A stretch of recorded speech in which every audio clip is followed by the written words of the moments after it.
The truck hit a concrete barrier and tossed 5,000-pound steel rollers onto the highway. After an apparent shooting, police blocked a section of Hamilton Avenue with half a dozen patrol cars. The victim was taken to the hospital after 3 a.m. There is currently no information about the victim or the suspect. Police are looking for two men who robbed a CVS on the corner of Center Avenue and Craig Street in the Oakland area of Pittsburgh at 3 a.m. Thursday morning.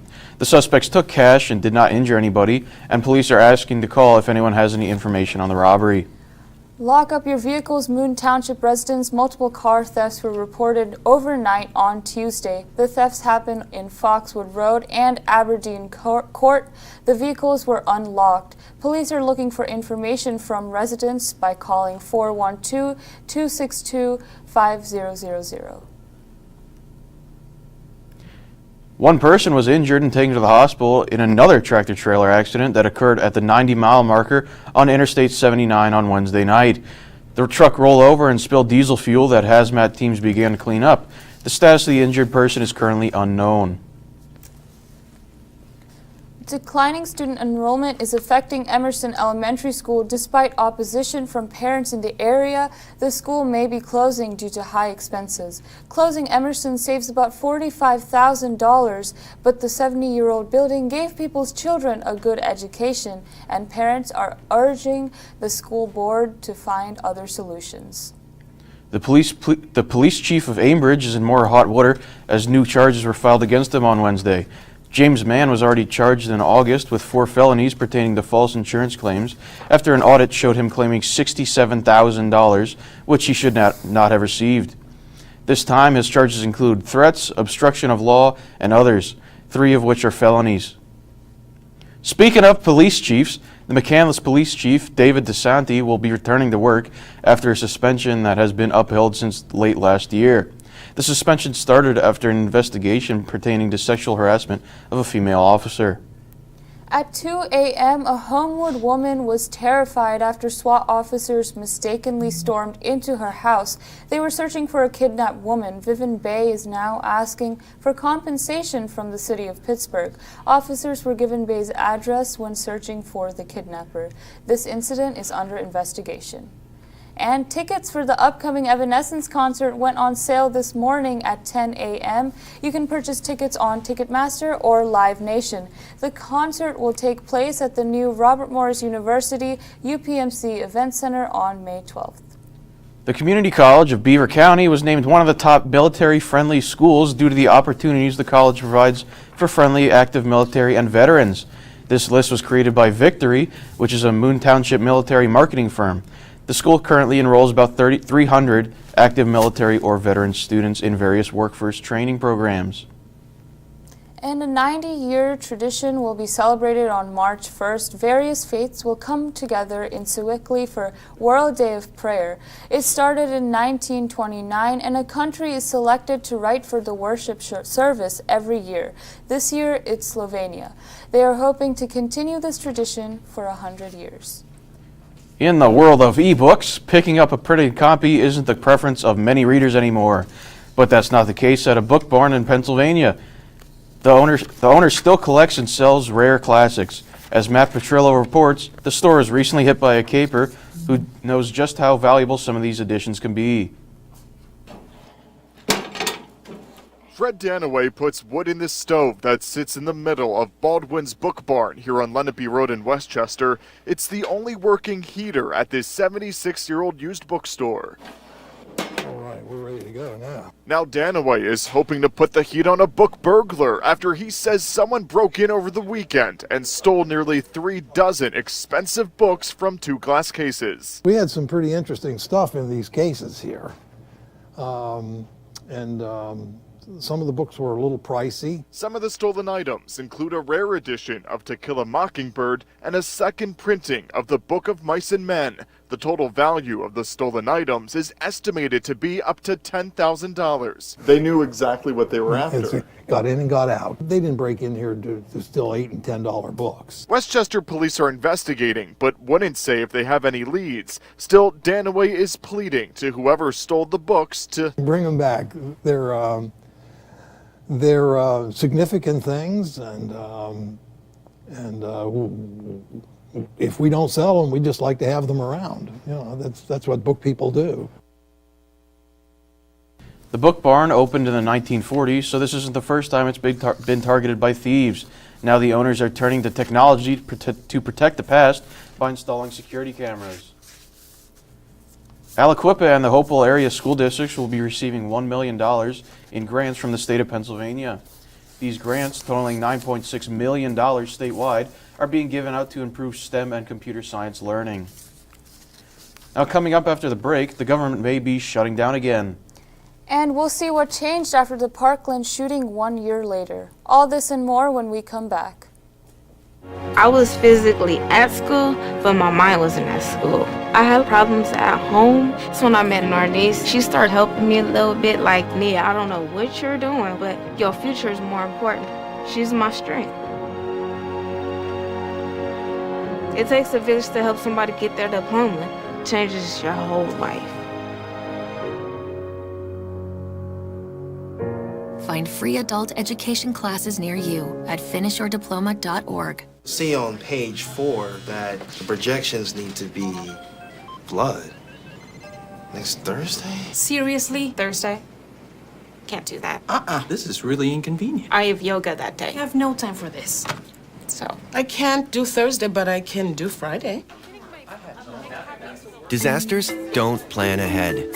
You can. Talk to your loved ones about how you're going to be ready in an emergency. Don't wait. Communicate. What to expect when you're expecting. Like here. A teenager. Today, I'm going to show you how to team-proof your home. First step, hide the car keys. Preferably somewhere they would never look. Challenges will come up. Be ready for them. Hi, honey. Ready for the... Mom, you don't use mannequins in the mannequin challenge. You don't have to know it all to be a perfect parent. Thousands of teens in foster care will love you just the same. Home fire drills give your family a plan of action. In a home fire, you may have less than 2 minutes to get out. So when you drill, show everyone 2 ways out of the house, pick a safe meeting spot, and get there in under 2 minutes. Then practice home fire drills at least twice a year. You can even make them fun. So everyone knows the sound and exactly what to do when they hear a smoke alarm. Go to ready.gov/fire drill and learn how to prepare your family for home fires. Welcome back. 1 year ago, a gunman killed 17 people at a high school in Parkland, Florida. A commission there released a report last month which mentioned, among other things, many missed warning signs. Now some schools across the country are finding their own ways to make sure they don't miss a thing.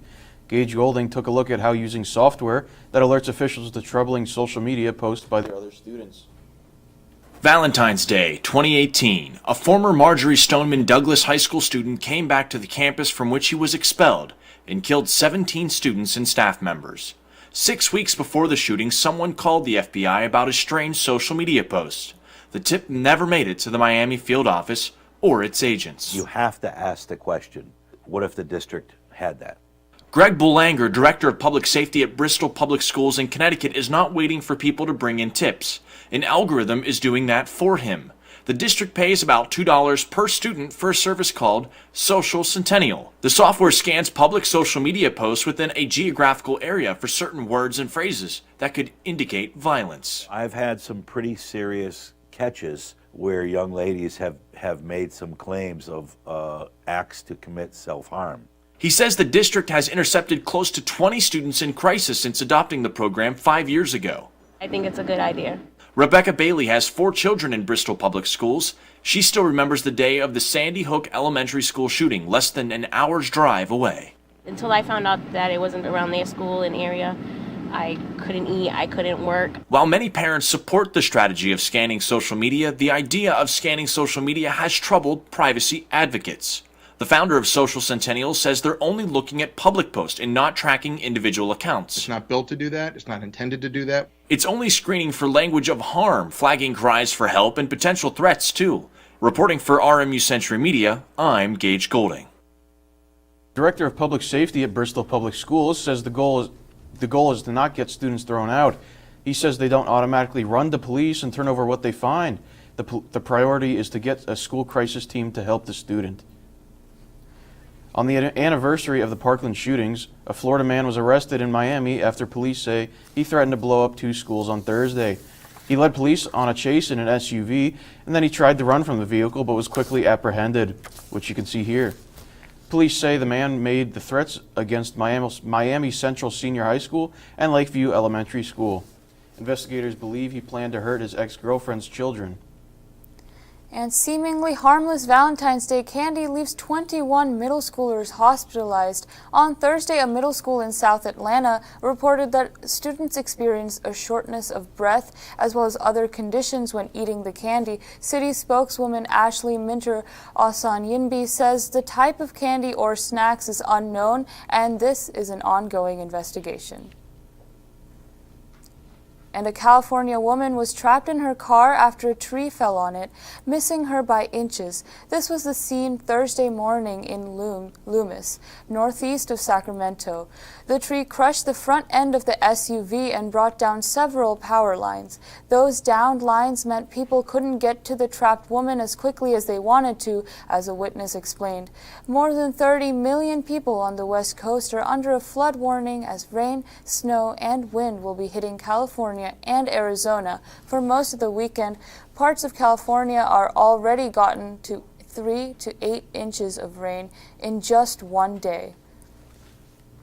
A fugitive from the FBI's 10 most wanted list was shot and killed. Greg Allen Carlson was accused of multiple counts of violent sexual assault. Agents tracked him down to a hotel in North Carolina before an altercation got him shot. On Thursday, the EPA announced plans to regulate chemicals found in drinking water in several states. The chemicals in the water have been linked to problems pertaining to reproductive and developmental issues, as well as liver and kidney problems. An abducted student and the kidnapper were shot in a police chase that lasted 45 miles. 20-year-old Skylar Williams and 24-year-old Tyrell Pounds were killed after Pounds abducted the Ohio student. Pounds was reportedly wearing a bulletproof vest during the police chase. Williams was killed by Tyrell Pounds' gun, and the Ohio State Patrol reported that the two had children together. Amazon has canceled its plans to open another headquarters in New York City. This decision comes after weeks of planned protests from politicians and union leaders against financial breaks that were promised to Amazon. A second headquarters is still planned for Northern Virginia. And when we come back, a new Attorney General was sworn in, and a shocking child abuse case was revealed. Stay tuned for more. I was physically at school, but my mind wasn't at school. I had problems at home. So when I met Narnese, she started helping me a little bit, like, Nia, I don't know what you're doing, but your future is more important. She's my strength. It takes a village to help somebody get their diploma. It changes your whole life. Find free adult education classes near you at finishyourdiploma.org. See on page 4 that the projections need to be blood. Next Thursday? Seriously? Thursday? Can't do that. This is really inconvenient. I have yoga that day. I have no time for this. So, I can't do Thursday, but I can do Friday. Disasters don't plan ahead. You can. Talk to your loved ones about how you're going to be ready in an emergency. Don't wait. Communicate. What to expect when you're expecting. Like here. A teenager. Today, I'm going to show you how to team-proof your home. First step, hide the car keys. Preferably somewhere they would never look. Challenges will come up. Be ready for them. Hi, honey. I'm ready for the... Mom, you don't use mannequins in the mannequin challenge. You don't have to know it all to be a perfect parent. Thousands of teens in foster care will love you just the same. Home fire drills give your family a plan of action. In a home fire, you may have less than 2 minutes to get out. So when you drill, show everyone 2 ways out of the house, pick a safe meeting spot, and get there in under 2 minutes. Then practice home fire drills at least twice a year. You can even make them fun. So everyone knows the sound and exactly what to do when they hear a smoke alarm. Go to ready.gov/fire drill and learn how to prepare your family for home fires.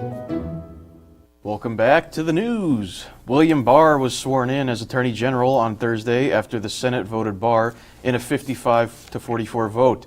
Barr, who was nominated by President Trump, will oversee Robert Mueller's investigation into Russian interference of the 2016 presidential election. 2 people have been arrested in relation to a murder of a teenage girl who was leaving a high school basketball game on Tuesday evening in Kansas City. 15-year-old Angenique Wright was shot after getting escorted out of the basketball game due to an argument with another group of people.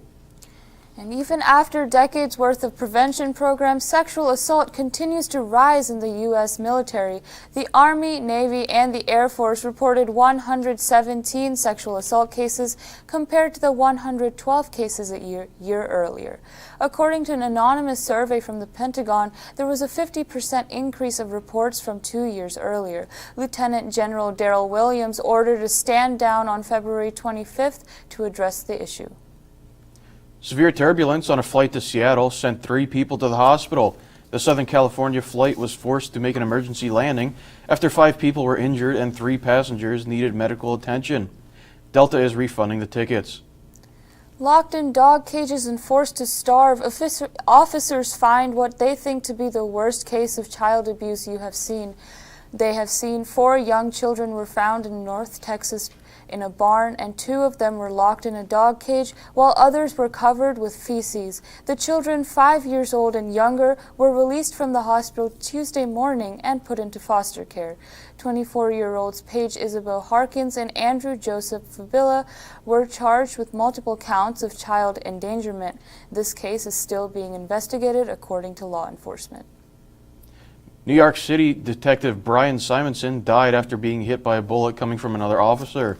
Actions made by Christopher Ransom, who attempted to rob a cell phone store with a fake gun, is now facing murder charges. And be sure to tune in to our other shows, RMU Live Mondays at 1 p.m., Sports Talk in the Berg and RMU Tonight at 5 p.m., and CSC on Thursday at 9:30 p.m. here on RMU-TV. Coming up, a suicide bomber attack occurred overseas, and drug lord El Chapo will be facing serious consequences after escaping prison twice. Stay tuned. Hey, Dad. I need your help asking Jessica to prom. Of course. Love is like the ocean. You have to tread the Oh, waters. Dad. That's not the kind of help I needed. Hey, Jessica. Will you go to prom with me? Yes. You don't have to be perfect to be a perfect parent. Thousands of teens in foster care can't wait to share their first with you. Let me tell you about the toughest guy on earth. He has the crazy strength to lift the man that raised him up without even flinching. This guy, no, this warrior, will always be by his father's side, even if his dad will hardly remember. If this guy isn't the toughest guy on the planet, then I don't know who is. Caregiving is tougher than tough. Find the care guides you need at aarp.org/caregiving. What do you think you're doing, Kevin? Was just gonna drive home. There are several warning signs present that you shouldn't be driving. Like hearing voices? Like your text-to-emoji ratio? Oh man, the selfies. Selfies, nailed it. We all have warning signs that let us know that we're probably not okay to drive. Mine is pretending to be your subconscious. Craig, come on man, let's split a ride home. Hey, Bobo, do trees tell each other stories? I'm sorry. I'm afraid I don't know that. Hey, why don't we go find out? Listen. Can birds draw pictures? I don't have an answer for that. Dad, do stars visit their friends? Look!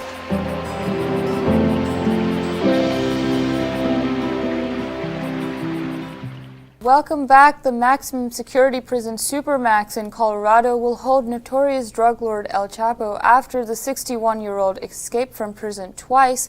He will be held in solitary confinement for 23 hours of the day. Joaquin El Chapo Guzman was convicted Tuesday of a smuggling operation. The Supermax prison is known to hold dangerous criminals, including Boston Marathon bomber Dzhokhar Tsarnaev, and now El Chapo will be joining them. 13 same-sex couples in Japan have filed a lawsuit saying their constitutional rights are being violated because the country rejects same-sex marriage. There aren't currently any laws in Japan prohibiting same-sex marriage, but the government's interpretation of the Constitution only permits the marriage of heterosexual couples. The U.S. delivered $16 million missiles to the Lebanese army. Since 2005, U.S. has been supporting Lebanon with over $2 billion in assistance. Leader of terrorist group Hezbollah claimed that he was ready to secure air defense systems for the Lebanese army. Their direct role in the government has expanded in the new cabinet.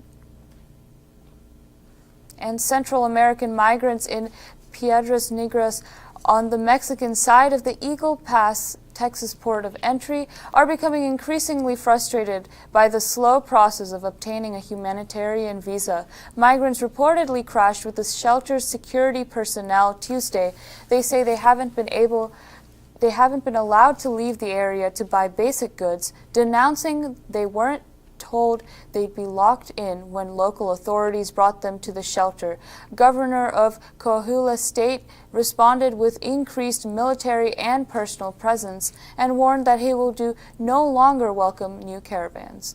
Governor Solis says the migrants were deceived when false promises that it would be easier to cross the border through Texas. The governor also released a statement announcing the creation of a desk to organize and attend to the needs of these migrants, as well as a group that runs for migrants to get ready and get out to buy things. 27 members of Iran's Revolutionary Guards were killed by a suicide bomber on Wednesday. The bomber was driving a vehicle filled with explosives that attacked a bus that was transporting guards. 13 others were injured as well. After much pressure from activists and U.S. politicians, Google will be joining Apple to investigate an app in Saudi Arabia that helps men track down a woman's travels. Appshare allows men to restrict where women can go, as well as how long they can travel, and Google and Apple are currently investigating to see if the app violates any policies. Representative Carolyn Maloney from New York encourages the hashtag Drop the App, emphasizing that it enforces the Guardian system in Saudi Arabia. When we come back, Ryan Giacobbe will be telling us all about the RMU and Pittsburgh sports world. And Scott McDaniel's forecast for the week is going to be happening. Stay tuned. Hey, Dad. I need your help asking Jessica to prom. Of course. Love is like the ocean. You have to tread the Oh, waters. Dad. That's not the kind of help I needed. Hey, Jessica.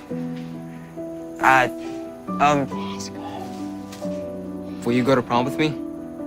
Yes. You don't have to be perfect to be a perfect parent. Thousands of teens in foster care can't wait to share their first with you. Let me tell you about the toughest guy on earth. He has the crazy strength to lift the man that raised him up without even flinching. This guy, this warrior, will always be by his father's side, even if his dad will hardly remember. If this guy isn't the toughest guy on the planet, then I don't know who is. Caregiving is tougher than tough. Find the care guides you need at aarp.org/caregiving. What do you think you're doing, Kevin? Was just gonna drive home. There are several warning signs present that you shouldn't be driving. Like hearing voices? Like your text-to-emoji ratio? Oh man, the selfies. Selfie nailed it. We all have warning signs that let us know that we're probably not okay to drive. Mine is pretending to be your subconscious. Craig, come on man, let's split a ride home. Hey, Bobo, do trees tell each other stories? I'm sorry. I'm afraid I don't know that. Hey. Why don't we go find out? Listen. Can birds draw pictures? I don't have an answer for that. Dad, do stars visit their friends? Look!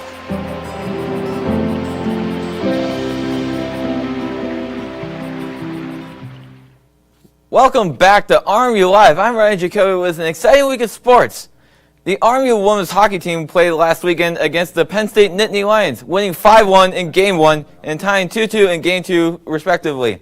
Emily Curlett and JC Gebhardt scored twice and Lexi Templeman once in Game 1. And Amber Rennie and Caitlin Satterley each scored in the Game 2 tie. RMU plays Lindenwood tonight at 7 p.m. and tomorrow at 2 p.m.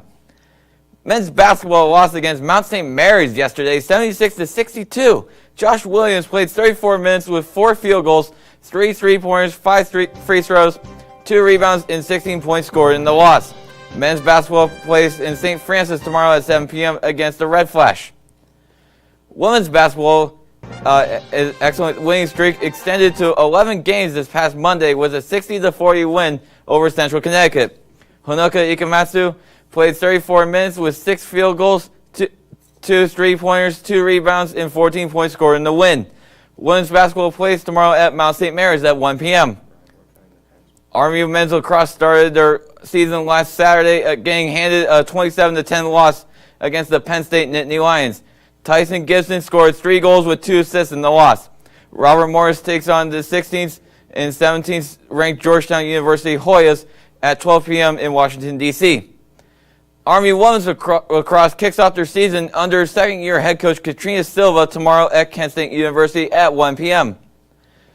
The RMU softball team started their regular season yesterday, getting swept in a doubleheader in the Lancer launch, losing the first 2 games against Longwood University 2-0 in Game 1 and 4-1 in Game 2, respectively. Laura Colter pitched 5 innings in Game 1 and gave up 2 earned runs, 2 walks and 0 strikeouts in the Game 1 loss. Taryn Miller scored the lone run with a home run in the Game 2 loss.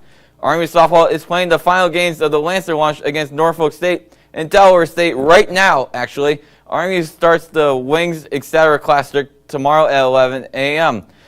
And now we're going to go over to Scott McDaniel with the weather. Scott? All right, thank you very much, Ryan. As you can see today for the weather, we have a high of 48 and a low of 19. Definitely going to want to take a light jacket out today. Now if we're looking at tomorrow's weather, well, as you can see, it's kind of similar right now because it says today. But tomorrow's weather is a high of 35 and low of 21. It's definitely going to want to take your jacket out for that. Now looking at the 5-day forecast, Sunday will be snowing with a high of 37, low of 27. Monday will be a high of 34, low of 18, cloudy. Tuesday, same cloudy with a high of 37, low of 28. Wednesday will be freezing rain with a high of 40 and a low of 33. Thursday will be cloudy with a high of 38 and a low of 28. Thank you for joining us for this weather broadcast. Let's toss it back to Sonia and Andrew at the desk. Thank you for joining us today and spending your Friday afternoon with us. We will see you next week.